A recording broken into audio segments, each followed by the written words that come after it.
Praise Lord dear friends and church family. 40 days life habit series లో day 10 కి మీ అందరికి వెల్కమ్. ఈ రోజు మనం విడిచిపెట్టాల్సిన habit give up holding grudge. పగ పెంచుకోవడం మనం విడిచిపెట్టాలి. చాలా సార్లు మనకు ఎవరైనా హాని చేశారని లేదా మన గాయపరిచారనో వాళ్ళ మీద కోపం పెంచుకుంటాం, వాళ్ళ మీద ఎలాగైనా కక్ష సాధించాలని మన హృదయంలో వారి మీద పగ పెంచేసుకుంటాం. వారి మీద మన హృదయంలో అలా పగ పెంచుకోవడం వల్ల అది మనకే భారంగా ఉంటది తప్ప మనం ఎక్కడ కూడా సమాధానంగా ఉండలేం. యేసుక్రీస్తు మనకి నేర్పించింది అది కాదు. యేసుక్రీస్తు మనకి నేర్పించింది ఫర్గివింగ్ అదర్స్, ఇతరులని క్షమించుట మనం నేర్చుకోవాలి. కాబట్టి ఈ రోజు మనం నేర్చుకునేది give up holding grudge and forgive others. యేసుక్రీస్తుని ఎంతో మంది గాయపరిచారు. యేసుక్రీస్తు శిలువ మీద ఉన్నప్పటికీ కూడా పలికినటువంటి మొట్టమొదటి మాట, తండ్రి వీరేమి చేయుచున్నారో వీరెరుగురు గనుక వీరిని క్షమించుడి.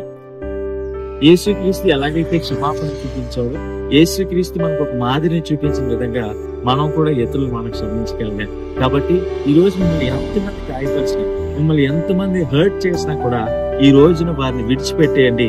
అది మీకే ఎంతో ఫ్రీగా అనిపిస్తుంది మీ హృదయంలో. కాబట్టి ఎవరి మీద పగ పెంచుకోకండి, అందరినీ క్షమించేయండి. Give up holding grudge and forgive others. God bless you.